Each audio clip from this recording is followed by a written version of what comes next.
friends. I'm Dana Lewison, therapist and founder of the Empowerment Collective. And I'm Dr. Roshni Patel. I'm a board-certified gynecologist and menopause practitioner. And today we are talking about mom guilt. Buckle up, ladies. This is a big one. This is a big one. I am super excited to talk about mom guilt today. I think all of our listeners can relate to this. I certainly know this comes up for me all the time with my clients. Roshni, talk to us. What do you think of when you think of mom guilt? I think it's a great concept because so many people can have their own version of it. It's like kind of a subjective experience. But for me, mom guilt is anytime I feel guilty or I'm made to feel guilty about not living up to this like pedestal idealized expectation. And it's basically living up to a fairy tale. It's so unachievable or unattainable sometimes. You're only left feeling guilty. And I think it's an experience that a lot of moms can relate to because we're always kind of held to these like ideals. And I don't know if dad guilt exists. Like, what does that even look like? But I know what mom guilt is, right? A lot of women in our lives will say, yes, I feel guilty about not showing up to my kid's school or having to take a call during a kid's event, whatever the case is, that's what it means to me. How about you? Yeah, no, absolutely the same. And I think it can be, as large as I can't attend, the school event, or I can't be a chaperone on a field trip because I'm working. And something as small as, what I'm putting on their plate for dinner because I don't have time to, make this well-balanced, thoughtful Pinterest mom meal. And no shame to the Pinterest moms. Good for you. But I don't have that, nor do I always have the mental energy. And so to me, I see mom guilt as like for myself, again, not living up to that expectation. And I see it for my clients also. But what stands out for me is that what is that person on that pedestal?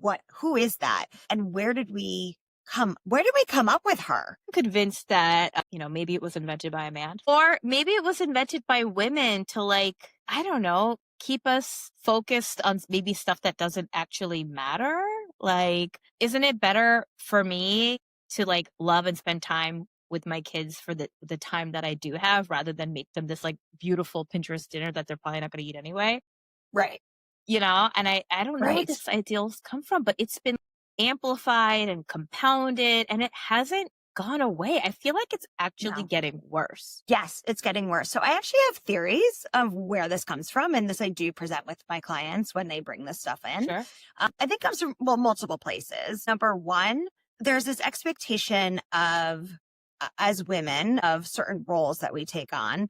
We talked about the cognitive role before, or the cognitive load, of what we need to carry. But I think we have created this based on what we've observed, our parents doing, our mothers doing, maternal figures doing. So if you grew up in a home where you had a maternal figure, a mother who made dinner every night, who cleaned the home, who in your eyes was able to keep it together, had good executive functioning, was able to get you from place to place, then the pressure is going to be on for you to say, okay, well, I need to be able to do that too. Right. I met with a client earlier today who, for basically the entire session, the message was, I need to be able to clean my own home. I need to be able to. I want to be able to. And we had to break that down. Well, is that really something that you need and want? Or is it, I want a clean home, and perhaps you cleaning it isn't the only way to get there? Sure. And who else can help you with that? You have a family, and can they help? Can you hire somebody? What else can you do? But this need to, well, if my mother did it, I should be able to do it. And I hear that every day. Social media with some of these messages is my other point here too, is that social media just adds this stuff on, we made the joke about the Pinterest mom, but how many Instagram pages are there, or even just Pinterest in general, of kids' lunches with perfect little shaped sandwiches? And come on. Cut out with the star shape. And also I'm like, hey, that's a little wasteful. What are you doing with the rest of the sandwich?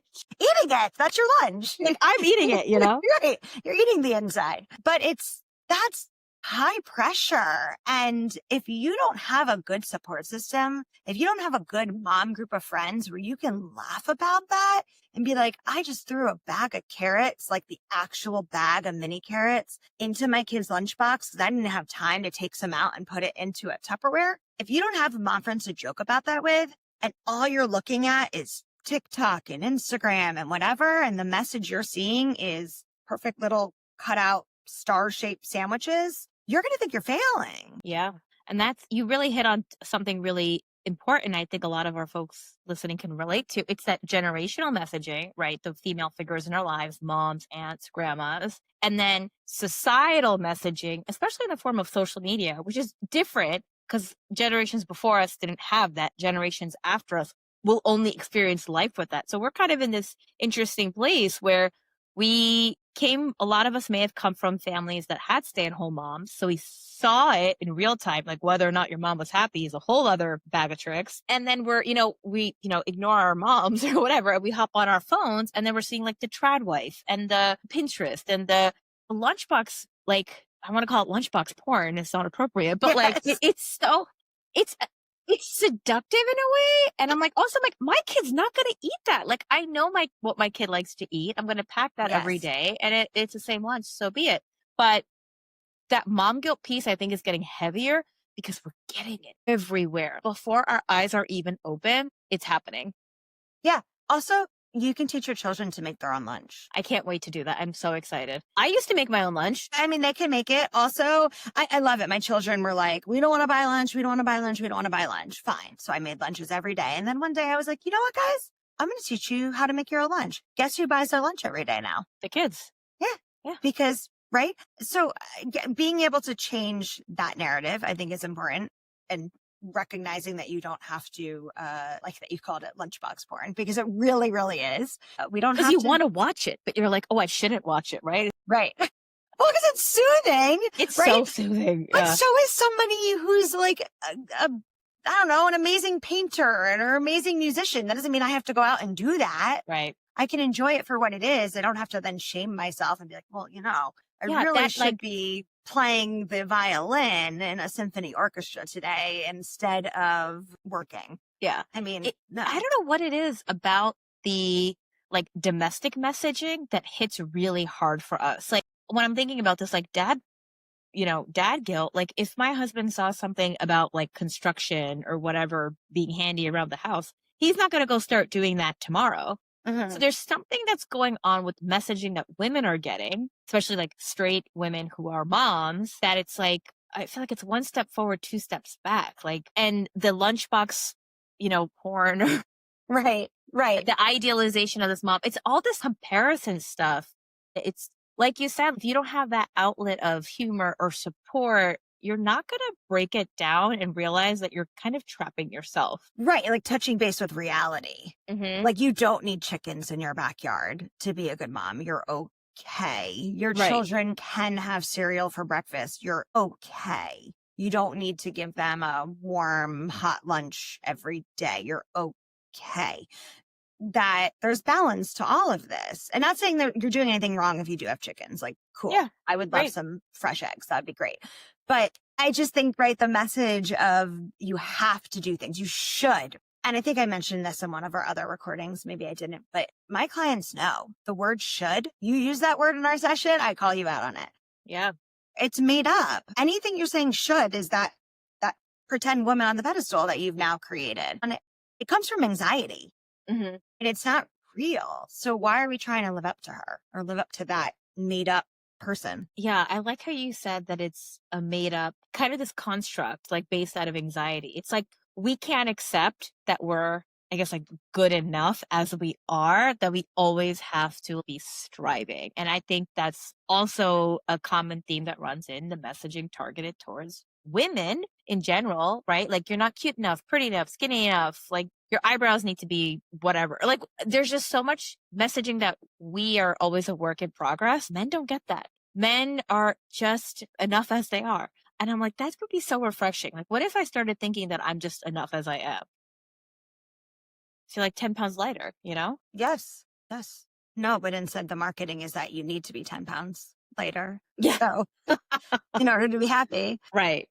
No, I agree. I saw an ad the other day, and maybe this is a little off topic, but it was for sneakers for women with lifts in them. And so, I mean, I've seen, right, like men have had shoes advertised for them to make them taller with lifts, but like Uh-huh. women just wear heels, right? You want Right. to be taller, you wear heels. But these were sneakers with lifts. And the entire advertisement was like, hey, short women, you now want to be taller? You can. And it's this hidden lift. And I'm like, okay, now that's a problem. Now Right. women are being told they're too short. I mean, I'm short. That's never been something that was anything I ever felt wrong about. Yeah. And I'm looking at this ad and I'm like, oh my God, if I was a teenage girl Mm-hmm. now looking at this, being Yep. like, now my sneakers aren't tall enough. Yeah, like it's that not good enough thought or that not good enough concept is what propagates all of this, right? Right. Makeup, cosmetics, clothes, a chunk of fashion, and then gender stereotypes, right? If I don't know, part of me is like, my mom actually makes this joke. If she wasn't stuck in the kitchen, she could have been doing big things in the world and changing the planet. Probably could have, but very different Yeah. life. So we know mom guilt exists. It touches, everyone, but I'm sure you see this in your practice all the time as you talk to so many women. How do you help them? What's a good place to start if we're just struggling? How do you advise them? Yeah. Well, number one, we get rid of the word should. I Mm-hmm. mean, that's step one. If any sentence you say to yourself starts with should, it's a faulty sentence. Throw it Just out. get rid of it because it's built on some sort of anxiety that comes from childhood. And that's a whole other podcast conversation for another day, but it doesn't suit you. And recognize what is good for your family Mm-hmm. doesn't mean it's good for somebody else's. And what's good for somebody else's doesn't mean it's good for yours. And that's something that I really talk about a lot. I'm going to give you an example. And this really, this is one of those moments with a client where the client was speaking and I had an entire internal dialogue going on in my own head. And I actually stopped the client so I could be like, I need to share this with you because Yeah. we have to stop here. I had a client was telling me that they have a baby and a 2-year-old.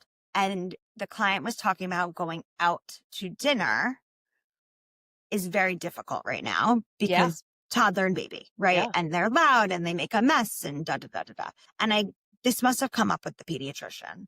Had someone come to me and said, this is a very difficult time to go out, I would have been like, yeah. So either go to a restaurant where you don't care, right? Go to a diner, go somewhere where your kids can be loud. I mean, we used to joke that the Lewisons would only stop at restaurants with outdoor seating on the side of highways because Yeah. that would drown out my kids. Do what you need to do, right? But that's okay. Your kids are not supposed to sit still at that age. Yeah. That's not what you do. That's not normal. And instead, the pediatrician said, well, it's a really good idea to go out and practice because how are they ever going to learn to go out and sit politely at a restaurant? That was the response. And the shame that my client felt that their 2-year-old daughter couldn't sit still at a restaurant. And what were they doing wrong? And how do they practice this at home? And what was wrong with their I mean, there is nothing wrong. What 2-year-old can sit for 2+ hours at a restaurant politely? I mean, the amount of shame that goes along with that, and so I had to stop and Yeah, say, you I'm need to shut sorry. it We have down. to put this in perspective because I can't go along here and process what you're doing wrong because you're not doing anything wrong. The only thing wrong here was how this pediatrician approached this. And can we look at this a different way and create a different narrative? I have a 13-year-old and a 10-year-old, and I know when they're off. I know when it's been a long day or they've had to hold it together or mask all day and just try and keep it, Yeah. focused at school, and they come home and they're off. I will put a board game in the middle of that dinner table. And that is how we will have our dinner. We'll play a game. That's what works for us. And so I think it's important to recognize what works for you and do that and don't have guilt behind that. Yeah. And that's the other thing. Like, take a lot of advice, but use what works for you, right? I am of the camp of we take our kids out.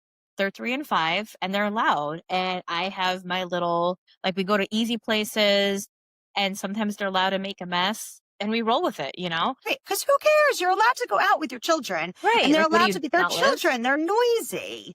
Right. I'm not saying to go take them to, I don't know, Bryant Park Grill on a Right. Saturday night at 9 o'clock. Yeah, I think that reframing of that guilt to something like growth or something positive. Like you can't get your kids to stay quiet. You know, can't make every school event. You didn't have the blue sweater ready for blue sweater day. Whatever it is, you could think about, hey, I'd like to do it differently next time. And what did I learn from this? Your kids were allowed at a restaurant because the food took too long or they didn't like the food. Right. They're allowed at home.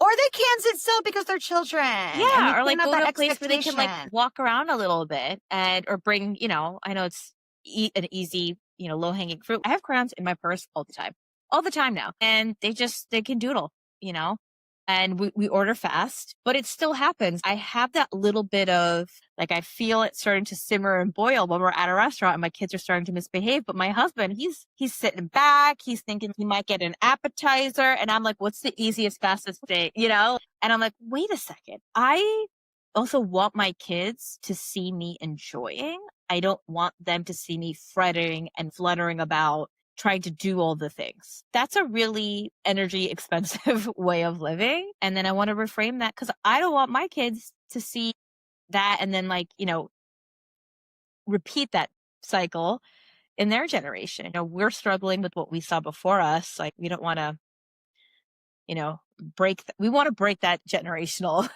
trauma kind of loop. Expectations, like what's their purpose, right? What's their purpose of going out, right? Is it I'm going out to dinner because I want to have a nice evening with my husband and I didn't want to pay for a babysitter. I mean, my kids are older now, so fortunately they can Mm-hmm. stay home.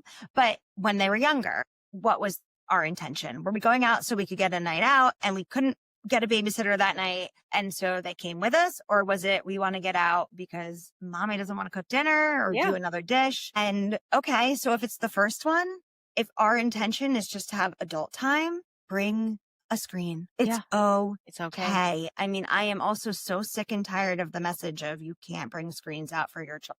Bring the screen. Let them sit and be happy and eat their grilled cheese while watching Coco Melon. Is that the show? I don't know. One It of those was for a things. while. Okay, whatever it is, let them do that.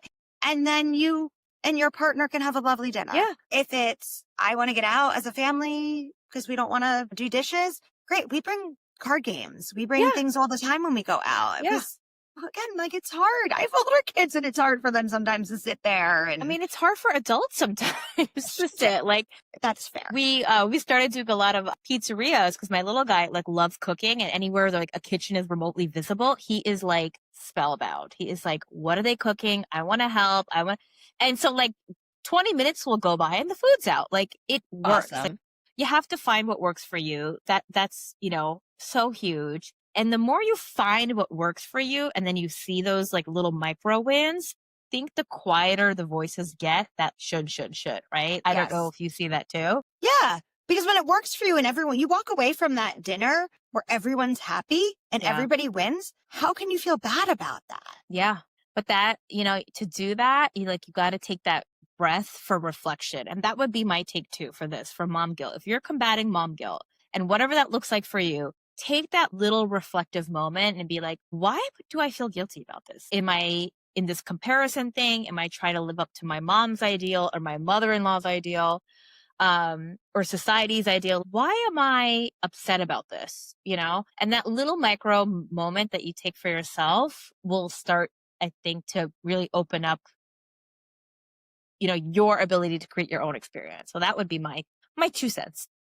Yeah, right. And asking yourself, to go along with what you just said, asking yourself, whose is this? Is this theirs or is this mine? Who's messaging, right? Like whose public service announcement is this? love Is this that. from my mother? Is this her words? Is this my mother-in-law's words? I like that too. Where did this come from? Yep. Or is this actually how I feel? Or is this how I think I should feel? Yeah. You know, I listened to a podcast a while ago, but this guy was talking about how he had 2 kids and at breakfast time, they used to always fight and like getting ready for school and in the morning and they would bicker about God knows what. And one of his children, which is was like introverted and quiet and just wanted the morning to go smooth and wanted to sit and eat in peace. And the other was more of a loose cannon and wanted to like run all over. Sure. And so he would make the more feral, if for lack of a better words, child, he'd take that kid's food and he would go hide it somewhere in the backyard. And Great. that kid would have to go like forage and go find the food. And he was so happy he would find it. He'd go sit in their backyard. And that's what he did every morning for breakfast. And then the kid who enjoyed just sitting quietly could sit at the table, read a book, and sat in peace. And everybody won. And his point was, do what works for your family. If a family breakfast on a Tuesday does not work, you don't have to do it. And I think about that for family dinners, family breakfast. Like, again, yes, it's nice in theory for everyone to sit down for a meal. And I do think it is important to have family meals. Sure. But you don't have to do it for every single meal. Yeah. Right. And so I love that. I loved that story. And there's like freedom in that and permission in that. So get rid of the shoulds, right? So that's my 2 cents. That's my, take 2 here. If the word should is part of the problem or part of your sentence, get rid of it. Take it out, reframe it, rephrase it. Yes. And also asking yourself, whose message is this?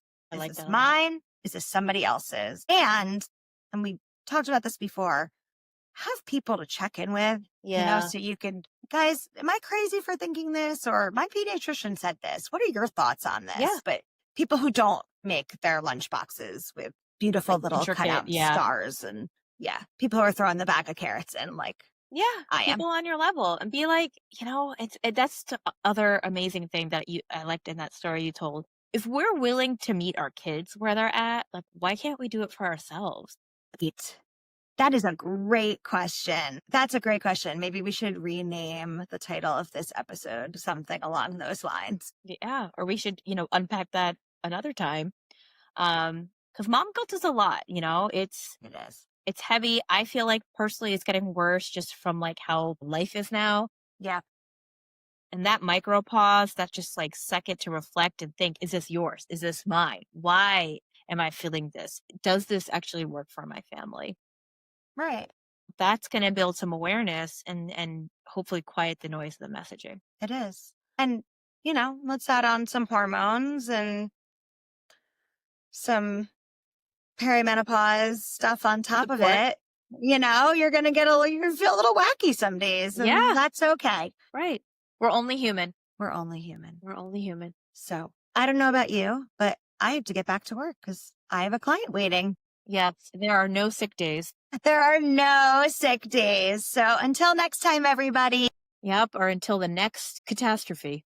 Till the next catastrophe. All right. Bye, friends. No Sick Days is for information and education only. It is not medical or mental health treatment. Listening to this podcast does not create a medical or therapeutic relationship. Please talk to a qualified professional for care that is right for you.